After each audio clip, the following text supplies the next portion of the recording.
वर्षा की कथा तो है ही है भाई। वृंदावन में चातुर्मास से हमारी कथा होती थी, तो कदम्ब वृक्षों के नीचे कदम्ब वन था, वहीं कथा होती थी। लोग भीगते थे और भीगते हुए हम भी भीगते हुए लोग कथा होती थी। राज पंचाध्यायी की कथा होती थी। आत्मा तो सभी का, साधु असाधु, पापी पुण्यात्मा, देवता दानव मानव पशु पक्षी, सभी का आत्मा भगवान का ही आत्मा है, भगवान का ही परम प्रिय। आत्मा सब भगवान को परम प्रिय। शुद्धि अशुद्धि, दोष गुण सब उपाधियों के ही होते। देह इंद्रिय मन बुद्धि अहंकार के ही दोष से प्राणी दूषित होते। इनके गुण से ही प्राणी गुणी होते। दोष गुण के आधार देह इंद्रिय मन बुद्धि अहंकार आदि उपाधियां हैं।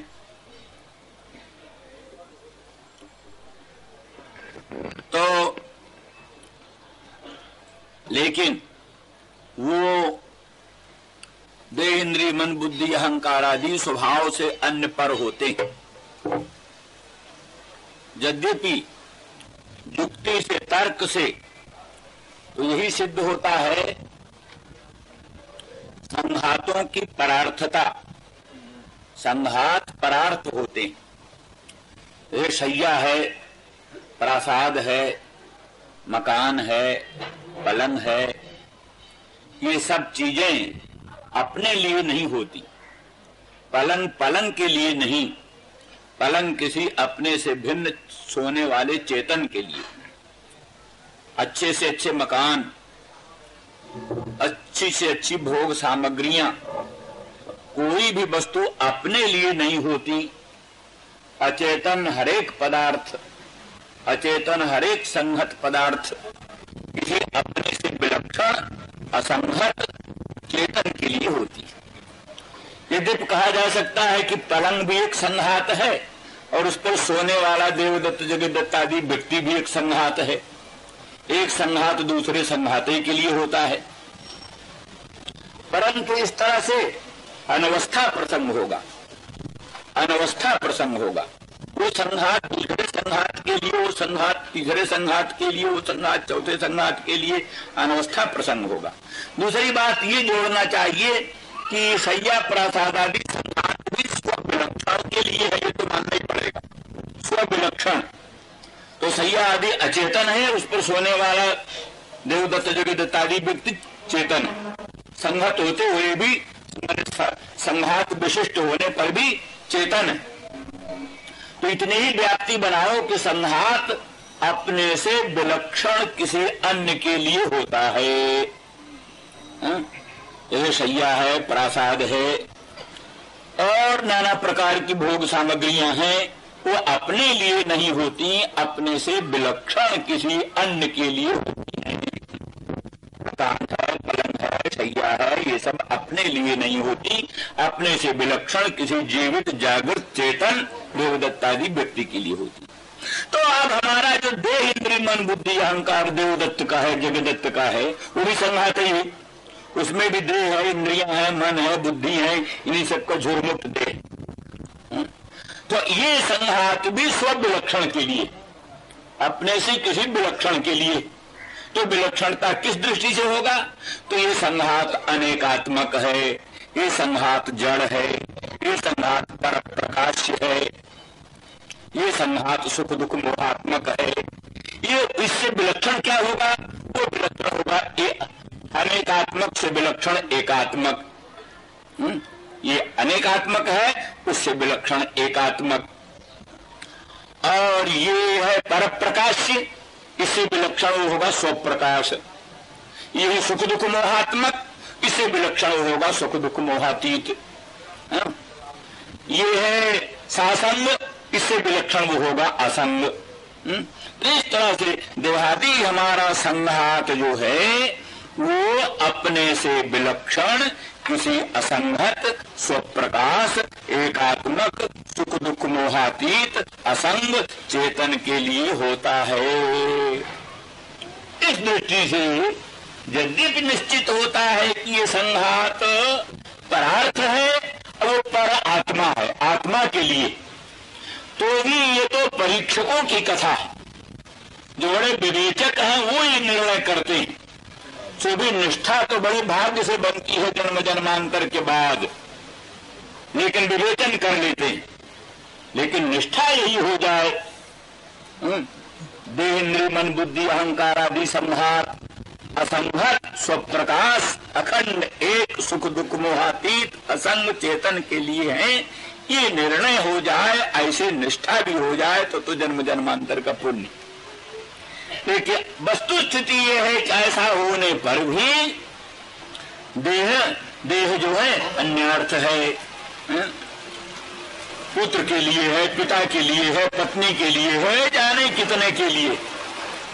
कहते हैं शरीर को कुत्ता तो कहता हमारा है हम खाएंगे, अग्नि कहता हम जलाएंगे, ऋण देने वाला कहता हम इसको जेल में बंद करेंगे, माता कहती है मेरा है, पिता कहता है मेरा है।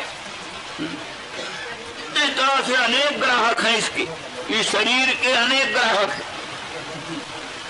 तो अर्थात तो यह आत्मा के लिए है, लेकिन इसके अनेक ग्राहक बन गए, अनेक ग्राहक बन गए। तो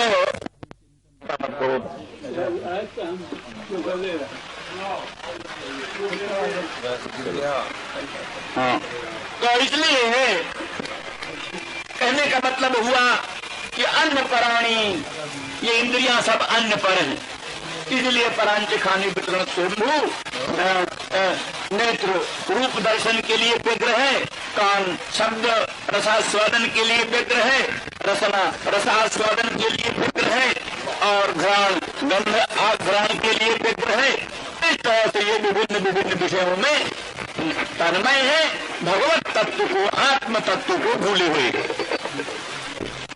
भगवान कहते हैं अगर किसी सौभाग्यशाली ने इनको सबको भी मत पर बना दिया, व्यावहारिक रूप में भी मत पर बना दिया, अर्थात मेरे गुणगणों के श्रवण में ही कान को लगा दिया, मेरे दिव्य मंगलमय दर्शन में ही नेत्र को लगा दिया, मेरे मधुर मनोहर मंगलमय स्वरूप का रसास्वादन स्पर्श का रसास्वादन करने के लिए तो को लगा दिया, तो उनका देह भी हमारा हो जाता है, उनकी इंद्रियां भी हमारी हो जाती हैं, उनका कार्यक्रम संघात भी हमारा ही हो जाता है। उनका आत्मा ही भगवान का नहीं, उनका देह भी भगवान का, उनकी इंद्रियां भी भगवान का, उनका सर्वस्व भगवान का। इसलिए मन मनस्का मत प्राणा, वो मन मनस्क हैं, मत प्राण हैं। इसीलिए भगवान कहते हैं कि उनकी आत्मा में, उनके अंतःकरण में, उनके प्राण में, उनके मन बुद्धि में हमारा ही सन्निवेश है। इसलिए उनकी आधी हमारी आधी, उनकी जो आधी है, आधी माने मानसिक पीड़ा, गोपांगनाओं को जो मानसिक पीड़ा है, भगवान श्याम सुंदर ब्रजेंद्र नंदन मदन मोहन श्याम सुंदर के विप्रयोग जन तीव्र ताप से संताप है, पीड़ा है, वो पीड़ा भगवान कहते वो पीड़ा, उनकी पीड़ा हमारी ही पीड़ा, क्योंकि उनका मन हमारा मन एक ही हो गया, उनका प्राण हमारा प्राण एक ही हो गया। उनकी जो पीड़ा है वो हमारी ही पीड़ा है, उनकी जो आधी है वो हमारी ही आधी है। इसलिए उद्धव गोपांगना अनिर्वचनीय हैं, मनोवचनातीत हैं, उनके जो गुण हैं, उनके जो चरित्र हैं, उनकी जो महिमा है, वो मनोवचसाम अगोचर है, मन वाणी का अगोचर है। तुम धन्य धन्य हो जाओ, उनका दर्शन करो, तुम कृतकृत्य हो जाओ। इसीलिए अब इस प्रसंग में कहते हैं ये त्यक्त लोक धर्माश्च मदर्थे तान विधर्म्य हम, ये त्यक्त लोक धर्माश्च, एतावता ये बतला दिया कि अंतिम स्थिति ये है कि सबको त्याग कर ही, सबको त्याग कर ही मत परायण होने से ऊंची स्थिति बनती, जहां नाना प्रकार के सगे संबंधियों की चिंता बनी रहती है, जहां भोजन पान की चिंता बनी रहती है, जहां घर द्वार की चिंता बनी रहती है, मित्र शत्रु की चिंता बनी रहती है, वास्तविक में वहां शुद्ध भगवत भक्ति, शुद्ध अनुरक्ति, शुद्ध भगवत परायणता नहीं बनती। वो तो थोड़े देह के भक्त है, थोड़े भगवान के भक्त है, थोड़ा देह की सेवा करते हैं, बल्कि ज्यादा सेवा देह की, थोड़ी सेवा भगवान की।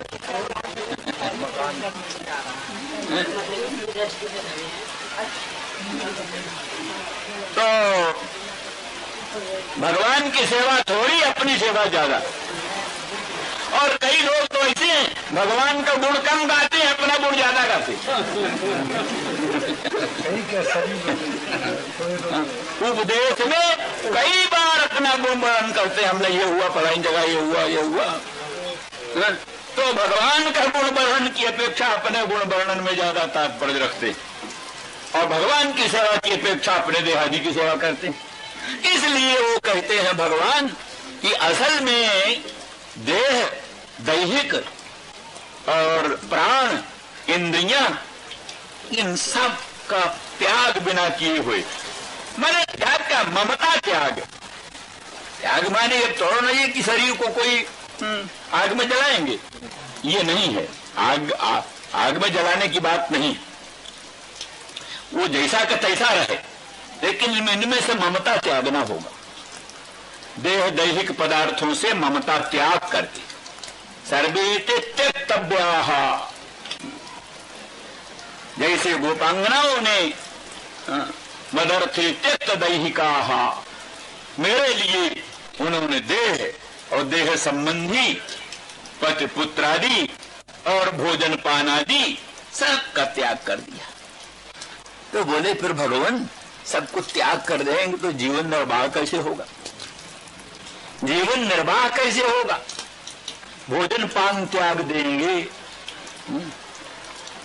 गृहादि त्याग देंगे, संबंधियों को त्याग देंगे, तो आखिर दैहिक यात्रा कैसी चलेगी? तो कहते तान विभर में हम, उनका भरण हम करते हैं, उनका पोषण हम करते हैं। किसी ने घोड़ा बेच दिया, घोड़ा बेच दिया, तो क्या उसको ये चिंता रहती है घोड़े को कौन घास खिलाएगा, घोड़े को कौन पानी पिलाएगा? घोड़ा बेच दिया तो हमको क्या चिंता, घोड़े को कौन पानी पिलाएगा, कौन घास खिलाएगा, कौन दाना खिलाएगा? जो खरीदेगा वो खिलाएगा। तो जैसे हमने घोड़ा बेच दिया, ऐसे हमने अपने आप को भगवान के चरणों में अर्पित कर दिया। भगवान जाने, अब भगवान जाने। इसलिए यहां कहते हैं जथा मत हस्तस्थम वस्तु न केनापि उपहंतुम शक्यते, मेरे हाथ में रहने वाली चीज का कोई उपघात नहीं कर सकता। सर्वेश्वर सर्वशक्तिमान अनंत ब्रह्मांड नायक भगवान के हाथ में जो चीज है, कौन दुनिया में है कि जो उसका उपघात कर सकेगा? ऐसे वो तो मध्यस्थस्थ हो गए, उन्होंने मुझको अर्पित कर दिया सब कुछ। अब सब कुछ उनकी चीज मेरी हो गई, अब उसका विघात, मेरी वस्तु का विघात होगा। एक जगन्नाथ मंदिर के पीछे 80 घाट पर एक जगन्नाथ मंदिर, हाँ, उसके पीछे एक नरसिंह का मंदिर है, नरसिंह का मंदिर है, बड़ी भारी नरसिंह मूर्ति है, और नरसिंह भगवान का हाथ बड़ा विशाल है, और उसी हाथ के नीचे छोटा सा बच्चा खड़ा है, छोटा सा बच्चा खड़ा। तो इतना बड़ा विशाल भगवान का अद्भुत रूप और इतना विशाल हाथ और उसके नीचे जो बच्चा है, दुनिया में कोई माई का लाल हो सकता है कि बच्चे को और आंख उठाकर देख सकते? भगवान के हस्तारविंद की आतपत्र छाया जिसके ऊपर है, कौन दुनिया में उसका बाल बांका कर सकता? तो भगवत हस्तस्थ भगवान के हस्त में है, वो भगवान के हाथ के नीचे है, दुनिया में कोई उसका उपघात नहीं कर सकता।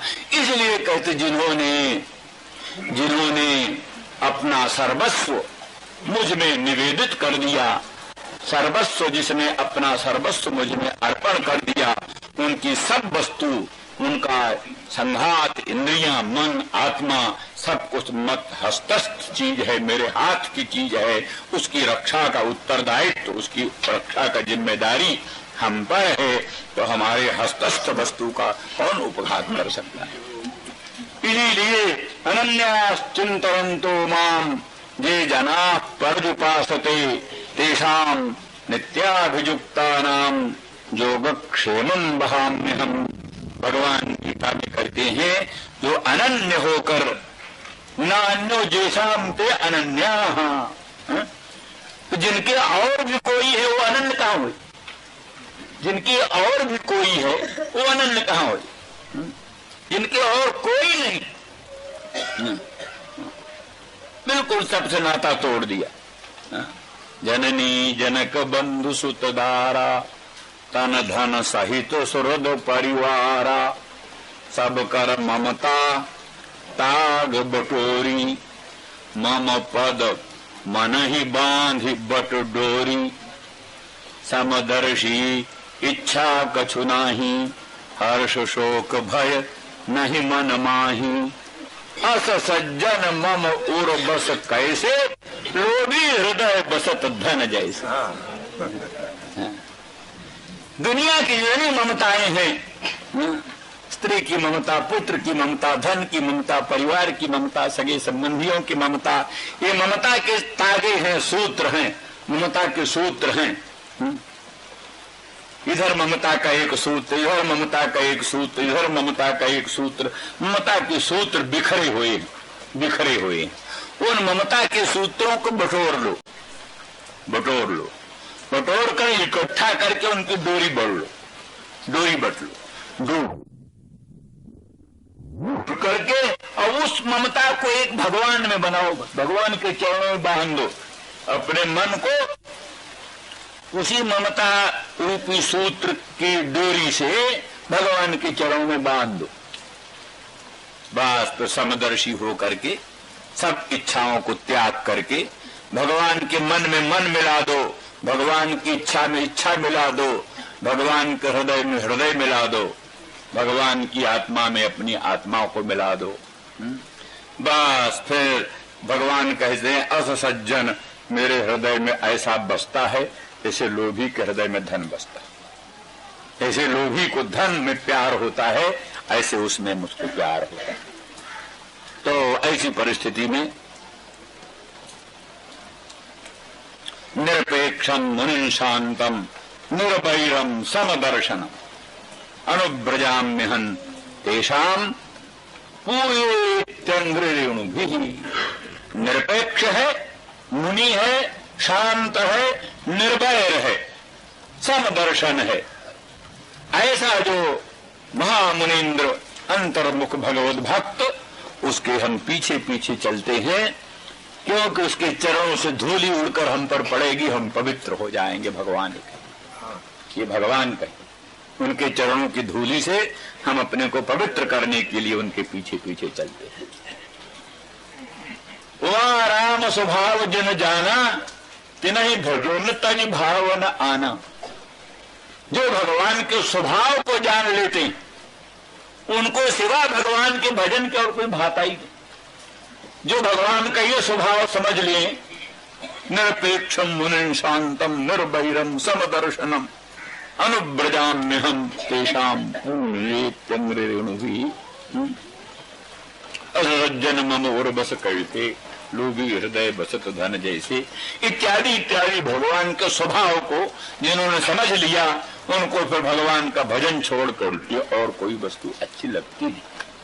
तो इस प्रकार से भगवान ने उद्धव को गोपांगनाओं का ये लोकोत्तर महत्व वर्णन किया और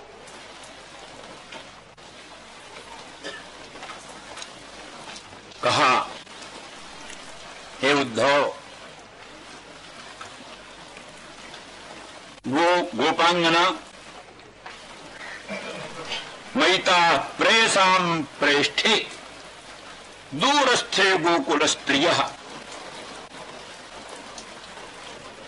स्मरन्त्योंग विमुह्यन्ति यदि विरहोत्कंठे विह्वलाः।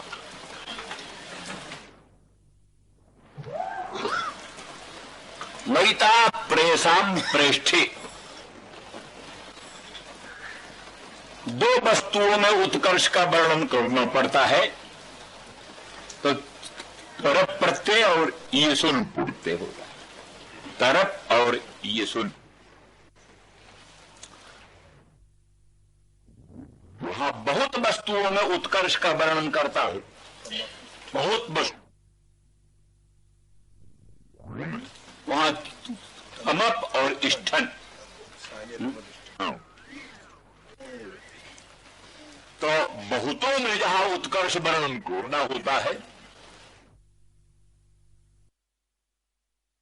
देहादि में भी इतना प्यार नहीं, अपने आत्मा में भी इतना प्यार नहीं जितना प्यार मेरे भक्तों में, मत संबंधियों में, भगवत संबंधियों में। देहादि ममता के आस्पद में प्यार और अहंता के आस्पद आत्मा में प्यार, इन दोनों प्रेम की अपेक्षा भगवत संबंधी भक्त जनों में प्रेम, आत्मा से भी अधिक भगवत भक्तों को देखना, ममतास्पद देहादि से भी अधिक भगवत भक्तों को प्रिय देखना, और भगवत भक्तों से भी परम प्रिय भगवान, भगवत भक्तों से भी परम प्रिय भगवान। इसलिए बहूनाम प्रेयसाम मध्ये अतिशयेन प्रियः इति प्रेष्ठः, बहूनाम प्रेयसाम मध्ये अतिशयेन प्रेयान, बहुत प्रयाणों के मध्य में जो अतिशयेन प्रयाण है वो प्रेयसाम प्रेष्ठे। दुनिया की जितनी प्रयाण वस्तु, उत्कृष्ट वस्तु, कहते हो कोटि कोटि, कोटि कोटि देहादि, कोटि कोटि पचपुत्रादि, कोटि कोटि आत्मादि, कोटि कोटि भगवत संबंधी आदि, उन सब में अतिशयन परम प्रेम का आस्पद भगवान मदन मोहन श्याम सुंदर श्री कृष्णचंद्र हैं। इस तरह से मयिता प्रेयसाम प्रेष्ठे, प्रयाणों में भी जो परम प्रयाणमय मुझ में, मयिता प्रेयसाम प्रेष्ठे,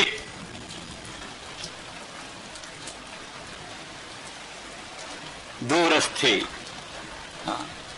प्रेयसाम प्रेष्ठ, मदन मोहन श्याम सुंदर सब कुछ है।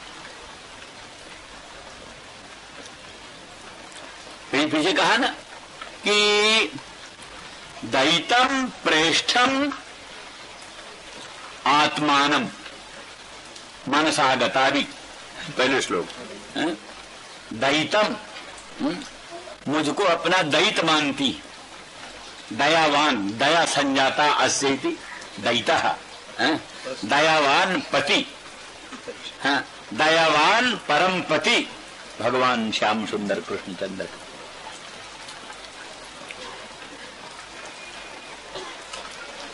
और तो पति स्वार्थी भी हो सकता है, पर भगवान जो परम पति हैं वो निस्वार्थ हितकारी, इसीलिए हमने कहा है कि तरंगों का जो आपसी संबंध है, एक तरंग का दूसरे तरंग के साथ जो आपसी संबंध है, वो संबंध अनित्य है, स्थिर नहीं। एक तरंग का दूसरे तरंग के साथ, तीसरे तरंग का चौथे तरंग के साथ संबंध होता है, बनता है, बिगड़ता है, संबंध बनता बिगड़ता रहता है। लेकिन तरंग का जल के साथ संबंध क्या बनता बिगड़ता रहता है? वो तो अखंड है, नित्य है। तरंग का जो जल के साथ संबंध है वो नित्य संबंध है। तो इस एक जीव दूसरे जीव सब तरंग है। भगवान आनंद सुधा समुद्र है, उन्हीं में जो तरंग है वही जीव। भगवान शंकराचार्य जी कहते सत्य भेदा पग में नाथ तवाहम नमाम कीनस्त्वम सामुद्रो ही तरंग क्वचन समुद्रो न तारंग। हे प्रभु, हे सर्वेश्वर, आप हमारे हैं। जैसे महासमुद्र का तरंग होता है ऐसा व्यवहार होता है, तरंग का महासमुद्र होता है ये व्यवहार नहीं होता। तो माने आनंद सुधा सिंधु भगवान है, उनमें तरंग जो है वही जीव। तो एक जीव का दूसरे जीव के साथ जो संबंध है वो अनित्य संबंध है। ऐसे एक पति पत्नी का जो संबंध है, पति भी जीव पत्नी भी जीव, दोनों जीव, एक जीव का दूसरे जीव के साथ संबंध वही हुआ जो एक तरंग का दूसरे तरंग के साथ संबंध। लेकिन भगवान कौन है? भगवान तरंग नहीं है, भगवान तो आनंद सुधा समुद्र है। तो तरंग का आनंद सुधा समुद्र के साथ जो संबंध है वो नित्य संबंध है, अखंड संबंध है। इसलिए उसी संबंध से अखंड सौभाग्य रहेगा, अटल अहिबात रहेगा। कभी भी सौभाग्य भंग होने की ही संभावना नहीं, क्योंकि एक जीव पति एक जीव पत्नी इनका तो संबंध विच्छिन्न हो जाएगा, सौभाग्य भंग होने का डर है। लेकिन अगर जीव संबंध त्याग करके उस सर्वेश्वर सर्वशक्तिमान भगवान से संबंध जोड़ लिया, उसके साथ अखंड नाता जोड़ लिया, तो वो परम पति है, उसका तो कभी भंग नहीं होगा, नाश नहीं होगा। इसलिए अखंड सौभाग्य स्वाभाविक बना रहे। इसलिए दया संजाता से दैता दयावान सर्वेश्वर अकारण करुण करुणा करुणालय भगवान को पति बनाया, वही पति। दैताम दैतम और प्रेष्ठम बहुनाम प्रेयसाम मध्य अतिशयन प्रेयान, बहुत प्रयाणों के मध्य में अतिशयन प्रयाण है, इसलिए भगवान प्रेष्ठ है। और आत्मानम, मुझको ही उन्होंने आत्मा भी मान रखा है। गोपांगनाओं का आत्मा कोई जीवात्मा आत्मा नहीं।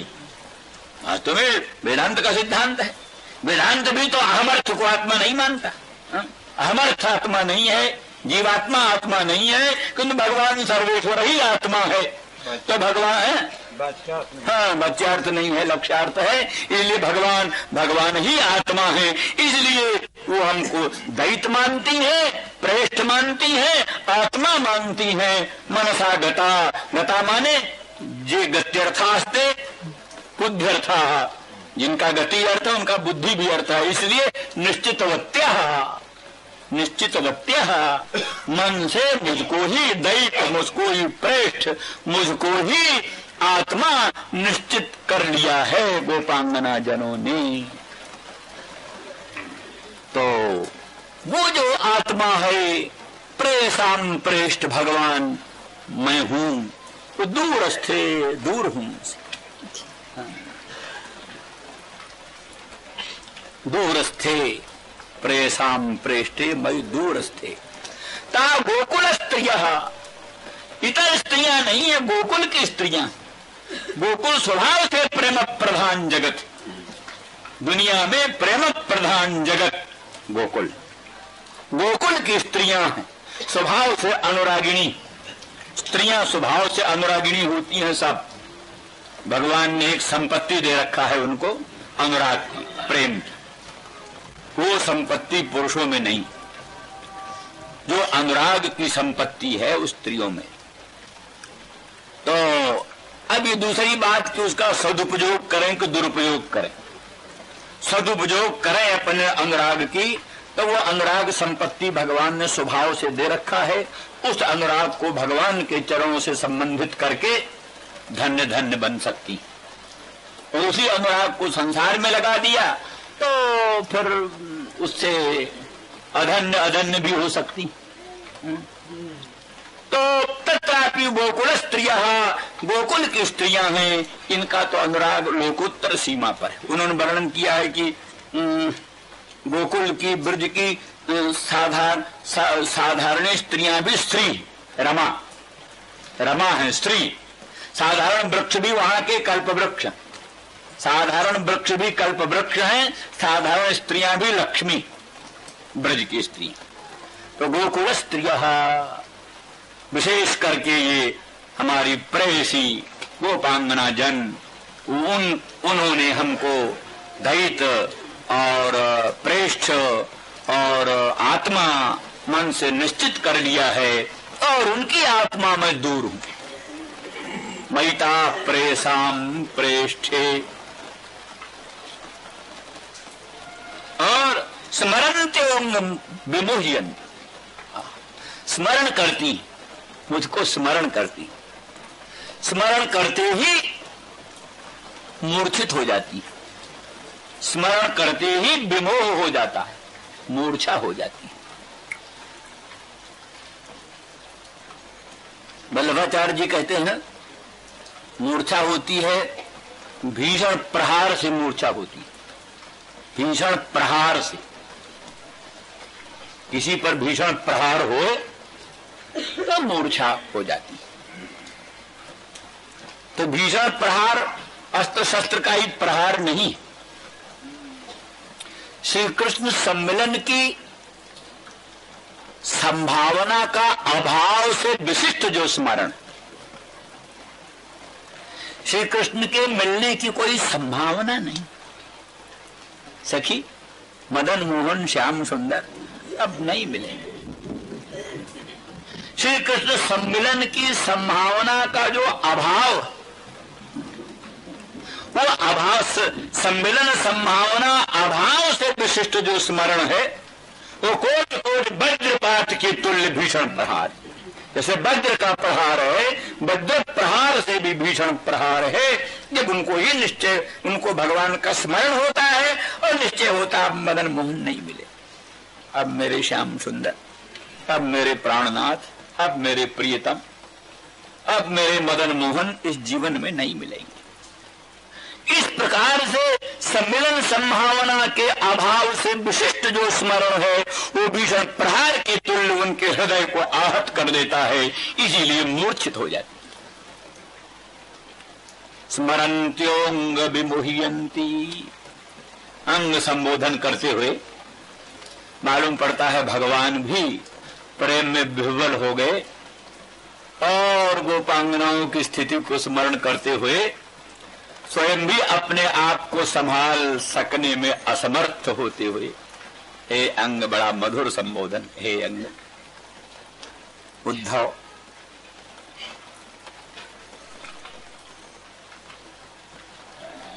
और जगह तो यही वर्णन है कि भगवान उद्धव से एकांत में जाकर बात किया, अकेले। इसलिए गोपांगनाओं की चर्चा करते करते, स्मरण करते करते कंठ रुद्ध हो जाता है, कंठ गदगद हो जाता है, आंखें आनंदाश्रु से भरपूर हो जाती हैं, अंग अंग रोमांच कंटकित हो जाता है, और एक विचित्र प्रेम की अवस्था भगवान कृष्ण में आविर्भूत होती है। स्मरन्त्योंग विमुह्यन्ति, हे अंग, उस स्वरूप को प्रेयसाम प्रेष्ठे मई दूरस्थे, प्रेयसाम प्रेष्ठ मदन मोहन श्याम सुंदर दूरस्थ है, और मिलने की संभावना का अभाव है, और उनका स्मरण होता है, इसलिए विमुह्यन्ति, मूर्छित हो जाती। और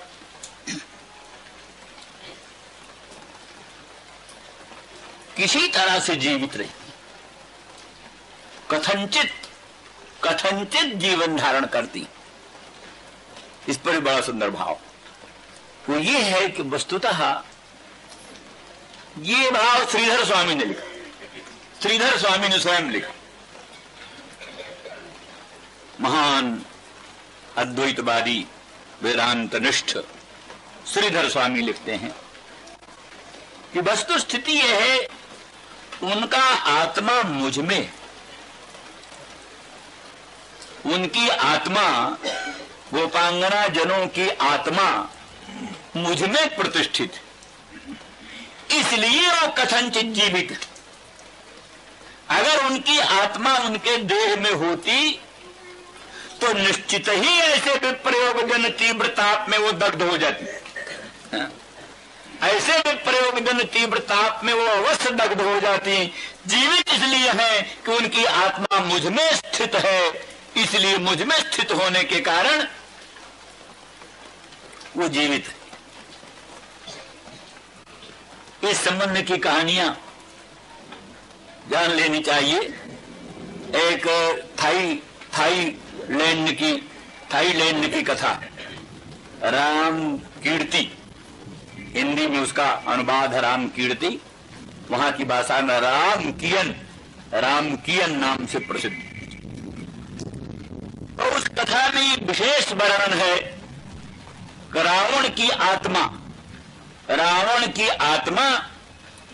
रावण का कोई गुरु था। वो रावण का गुरु रावण की आत्मा को निकाल करके एक किसी अपने पिंजड़े में रखता है।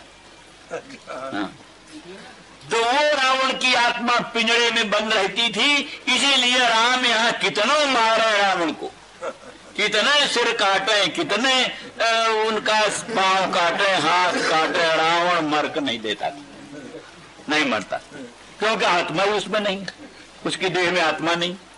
आत्मा तो वहां पिंजड़े में है, गुरुजी के घर में। तो फिर वहां लिखा है कि हनुमान जी और अंगद जी दोनों गुरुजी के यहां गए, राम के बागी होकर कि राम ने, देखो हमने इतना बड़ा राम का काम किया, लंका ध्वंस किया और ये सब कुछ किया, पर राम तो बड़े निर्दय हैं, बड़े कठोर हैं, और राम ने हमारी कोई कृतज्ञता नहीं मानी, इसलिए हम अब रावण का साथ देंगे। गुरुजी रावण का साथ देंगे, तो तुम चलो रावण से हमारा समझौता करा दो, तुम रावण को समझा दो, हम रावण का साथ देंगे और जो है सो राम से युद्ध करेंगे। गुरुजी बड़े प्रसन्न हुए, बोले हमारे चेला की रक्षा हो गई, अब कोई क्या बात। सो फिर हनुमान जी अंगद जी दोनों गए कुछ दूर तो गुरुजी के पास। तो हनुमान जी ने कहा, लेकिन गुरुजी एक बात कहा, क्या भाई? अरे महाराज, वो रावण की आत्मा वहां रखी हुई है, कोई उठाने ले जाए वहां से, इसलिए उसको साथ ले लो। रावण की आत्मा वहां रखी हुई है तो कहीं वो उसका कहीं गड़बड़ न हो जाए, इसलिए उसको साथ ले लो। उनको भी समझ में आया, हाँ हम सब लोग चल रहे हैं और उसकी आत्मा को ही ले जाए। तो बोले हाँ ले लो। तो उसी लेने के लिए अंगद को भेजा। तो फिर अंगद को ऐसा युक्ति बनाया कि कोई काल्पनिक मिथ्या जो था पिंजड़ा, वो पिंजड़ा साथ ले लिया और रावण का जो असली आत्मा का पिंजड़ा था वो अंगद को दे दिया। तो कहा तुम ले जा करके समुद्र किनारे वहां कहीं गाड़ कर रखो और जिस समय हम कहेंगे उस समय तुम लाना उसको। तो फिर वो आत्मा को लेकर के अंगद वहां चले गए और झूठे मिथ्या आत्मा को लेकर के ये गए वहां, और फिर रावण से जो कुछ भी जैसा तैसा समझौता हुआ है जो कुछ भी, तो अंत होगा जब फिर युद्ध होने लगा तो राम के साथ फिर उस आत्मा को पकड़ लिया, उस आत्मा को मार दिया, तब फिर राम के बाण से वो रावण मरा। ये कहानी। तो माने कहने का मतलब ये कहानी समूल है, निर्मूल नहीं है। ये इस आधार पर ये भक्तों ने माना है और भगवान ने भी स्वीकार किया है। असल में गोपांगना जीवित इस दृष्टि, और वहां भी कल जैसे हमने एक शब्द कहा, क्या नाम भवदायुषान्न, तो भवान एवं आयुर्जासाम ताहा भवदायुषा तासाम भवदायुषाम। विधाता ने शरीर हमको हमारे हाथ में दिया, पर हमारी आयु आपके हाथ में दिया है। इसलिए श्याम सुंदर ब्रजेंद्र नंदन मदन मोहन के हाथ में हमारी आयु है, वही हमारी आयु है। वो जब तक है तब तक हमारे चाहने पर भी हमारे देह का अंत नहीं हो सकता। हमारे चाहने पर भी हमारे देह का अंत नहीं हो सकता। वो भगवत सम्मिलन की संभावना, भगवत सम्मिलन की आकांक्षा, उत्कंठा बनी रहती है, इसलिए प्राण जाते नहीं। नाम पाहरू दिवस निशि ध्यान तुम्हार कपाट, लोचन निज पद जंत्रिका जाहि प्राण की बाट। जनक नंदिनी जानकी ने भी कहा, प्राण तो निकलना चाहते हैं पर क्या करें, उनको निकालने का रास्ता ही नहीं। आपका नाम हर समय मुख में विराजमान है, नाम पहरा दे रही, दिवस निश दिन रात पहरेदार खड़े। नाम पाहरू दिवस निश और ध्यान तुम्हार कपाट, हर समय तुम्हारा ध्यान रहता है, वही कपाट। वो ध्यान छूटे तब आत्मा कहीं से निकले। ध्यान तुम्हार लोचन निज पद जंत्रिका, ये लोचन निरंतर आपके मंगलमय पादारविंद के दर्शन के लिए व्याकुल है, यही कुंजी। तो इसलिए दरवाजा बंद, फाटक बंद, ताला बंद, कुंजी, इसलिए कैसे प्राण निकले। कहीं कहीं ये कहते हैं कि अविरल अश्रुधारा आंखों से निकलती रहती है। अविरल अश्रुधारा के कारण शरीर विरहाग्नि में जलकर भस्म नहीं हो जाता, नहीं तो विरहाग्नि में जलकर भस्म हो जाता अगर अविरल अश्रुधारा का प्रवाह न प्रवाहित होता। इस प्रकार से कथनचित धारयन्ति प्राणा, किसी तरह से वो स्मरन्त्योंग विमुह्यन्ति, स्मरन्त्योंग विमुह्यन्ति। तो है अंग वो इस प्रकार से स्मरण करती हुई और व्यामोह को प्राप्त होती। बीच बीच में इसमें लिखा है, क्या नाम है, प्रत्यागमन संदेश ही। बार बार जो प्रत्यय, इससे मालूम होता और भी संदेश कई बार भगवान ने भेजा। प्रत्यागमन संदेश ही माने ये संभावना बनी रहे कि प्रभु आएंगे, मिलेंगे। इसमें एक सिद्धांत और भी है। ये सिद्धांत वस्तुतः गोपांगनाओं का भगवान में मदीयत्वाभिमान है। भगवान मेरे हैं तो मुझसे अलग कहां जाएंगे, ये है ना मदीयत्वाभिमान जो है। मेरे श्याम सुंदर, मेरे ब्रजेंद्र नंदन मदन मोहन, मेरे प्राणनाथ मेरे हैं। ये जो मेरे हैं ममता है, मदीयत्वाभिमान है। ये मदीयत्वाभिमान कभी निराशा उत्पन्न होने नहीं देता, निराशा उत्पन्न होने नहीं देता। और वो नहीं मिलेंगे ऐसी निराशा, अत्यंत निराशा उत्पन्न होने नहीं देता। इसीलिए मरना नहीं होता। अगर निराशा उत्पन्न हो जाए तो उसी क्षण मरे। इसीलिए इन सब दृष्टियों से भगवान उन गोपांगनाओं का लोकोत्तर महत्व वर्णन करते हुए और उनका स्मरण करते हुए कहते हैं कि उनकी तो मूर्छा परंपरा ही बनी रहती है। जहां स्मरण अहो बत कष्टम ताहा माम स्मर्तुम अपने शक्नुवंती, वो मुझको स्मरण भी नहीं कर सकती, स्मरण करने में भी समर्थ नहीं है। क्यों? स्मरण करने से मूर्छा हो। अरे भाई बात सीधी सी है, जो हमारा प्राण है, जो हमारा अंतरात्मा है, क्षण भर के लिए जिससे कभी विप्रयोग सह्य नहीं है, वो जमुना के उस पार, वो क्या है? हारो नारोपित कंठे मया विश्लेष भीरुणा, विश्लेष के डर से, विप्रलंब के डर से मैंने कंठ में हार नहीं धारण किया।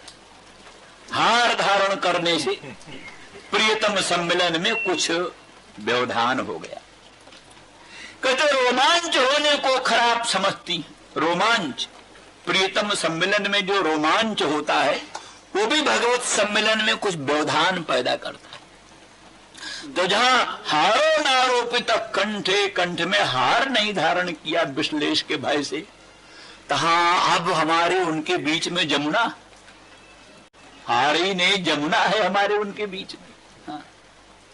तो इतना जहां विह्वलता कि रोमांच व्यवधान भी असह्य है, हार व्यवधान भी असह्य है, अब उनका दूरस्थ हो और स्मरण हो कि मेरे प्रियतम, मेरे प्राणनाथ, मेरे भगवान मुझसे दूर हैं, तो कैसे जीवन रह सकता है? जरूर ये मरण से भी कोटि गुणित भीषण संताप का अवसर है। इसलिए स्मरन्त्योंग विमुह्यन्ति, जिस समय ये स्मरण होता है मेरे प्रभु मुझसे दूर हैं, और उस समय उनको बलात् मूर्छा हो जाती है।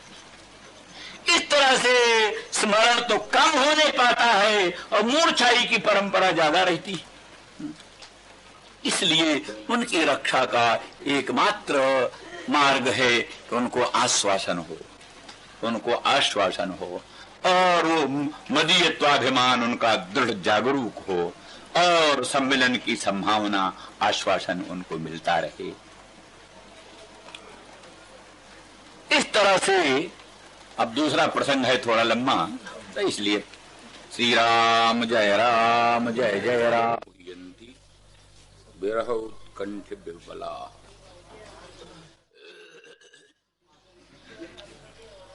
शंका होती है कि अगर गोपांगना ब्रज सीमंतिनी जन सर्वथा भगवदात्मक हैं, भगवान के स्वरूप में तल्लीन हैं, भगवान के ही स्वरूप हैं, भगवान में ही लीन हैं, तब उनके लिए सोचने की कोई बात ही नहीं। उनके लिए आप चिंता क्यों करते हैं? उद्धव जी की तरफ से शंका हो सकती है, यदि वो आपके स्वरूप ही हैं तो फिर उनके लिए सोचना व्यर्थ है। इस पर उत्तर है, ठीक है, वस्तु दृष्टिया गोपांगना ब्रज सीमंतिनी मेरे स्वरूप ही, मेरी परम शक्ति स्वरूपा, मेरी स्वात्म भूता, तथापि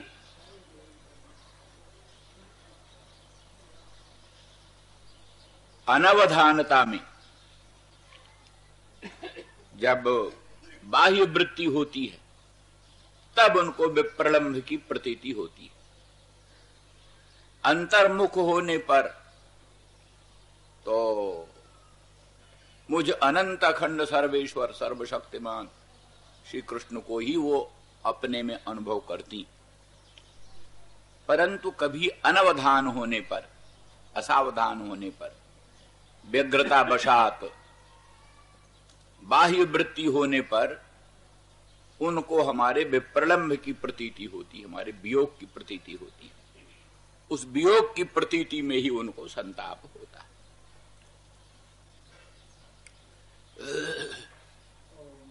क्यों? तो इसीलिए कहा मयिता प्रेष्ठ प्रेयसाम प्रेष्ठे। दुनिया की ममतास्पद जो वस्तु हैं, जिनमें प्राणी को ममता होती है, पुत्र कलत्र वित्त आदि, पुत्र है, कलत्र है, वित्त है, उनमें प्राणियों को प्रेम होता है, स्नेह होता है, वो प्राणियों को प्रेमास्पद होते हैं। लेकिन जो अहंता का आस्पद है उसमें अत्यधिक प्रेम होता है। ममता का आस्पद देहादि, अहंता का आस्पद आत्मा।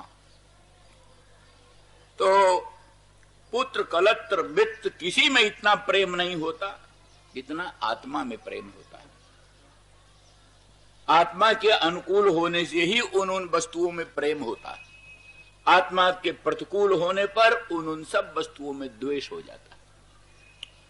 इसलिए ममता के आस्पद वस्तु भी प्रेमास्पद है, लेकिन उससे अत्यधिक प्रेम अहंता के आस्पद आत्मा में होता है। तो आत्मा प्रेयान है, प्रेयान है। दुनिया की वस्तु प्रिय है, प्रिय है, पर आत्मा अतिशय न प्रिय, प्रेयान। अतिशय प्रिय है आत्मा, इसलिए आत्मा प्रेयान है। ममतास्पद की अपेक्षा अहंतास्पद आत्मा सर्वाधिक प्रेम का आस्पद है। तो कहते हैं अगर वो आत्मा, प्रेयसाम यहां बहुवचन दिया, बहुवचन का अर्थ है अगर वो किसी प्राणी के पास अगर एक आत्मा न होकर अरबों आत्मा हो, कल्पना है, किसी प्राणी के पास एक आत्मा न होकर अगर अरबों आत्मा हो, बहुत आत्मा हो, तो उन आत्माओं से भी अधिक प्रिय भगवत संबंधी वस्तु इनको, इन गोपांगनाओं को अनंत अनंत आत्माओं से अधिक प्रिय भगवत संबंधी वस्तु। इसीलिए वृंदावन धाम की ओर से लू भी आए गरम गरम, तभी उनको परम प्रिय लगती, क्योंकि हमारे श्याम सुंदर ब्रजेंद्र नंदन मदन मोहन भगवान के देश की ये लू, भगवान जहां विराजते हैं वहां की ये गर्म वायु, वो भी परम प्रिय लगती है। लिखा है किसी ने कहा राधा रानी को, तुम इस पहाड़ पर चढ़ जाओ तो तुमको श्याम सुंदर ब्रजेंद्र नंदन मदन मोहन तुम्हारे प्राणनाथ का दर्शन हो जाएगा। तो ग्रीष्म के दिन है, गर्मियों के दिन है, भयंकर गर्मी पड़ रही है, दोपहर का समय, वो बिल्कुल पहाड़ पर चली जा रही, चढ़ गई पहाड़ पर, तो उस पहाड़ की जो चोटी है उस पर खड़ी होकर के श्याम सुंदर का दर्शन कर रही है। परंतु वो पहाड़ की चोटी क्या है? सूर्यकांता मणि की चोटी बनी हुई है, सूर्यकांता मणि, जो कि सूर्य नारायण की तीव्र रश्मियों के योग से अग्नि ज्वाला जटिल हो रही। सूर्य की रश्मियों के संबंध से सूर्यकांता मणि में से अग्नि प्रकट हो जाता है।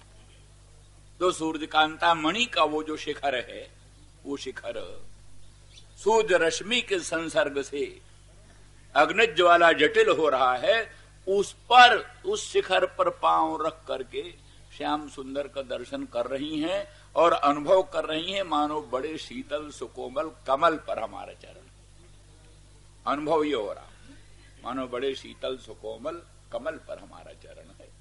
माने भगवत प्रेम में, भगवत दर्शन में दुनिया का कोई दुख उनको भाषित नहीं होता, और भगवत प्रयोग में दुनिया को कोई सुख उनको सुखित नहीं करता। इसलिए प्रेयसाम प्रेष्ठे, अत्यंत जो प्रेमास्पद अनंत अनंत प्राणी भी हों, उनसे भी अत्यधिक प्रिय उनको भगवदीय वस्तु, भगवत संबंधी वस्तु, और भगवत संबंधी वस्तुओं से भी सर्वाधिक प्रेमास्पद भगवान। इसलिए मैता प्रेयसाम प्रेष्ठे, प्रेयानों का भी जो परम प्रेयान मुझ श्री कृष्ण में, उनका अत्यंत अनुराग।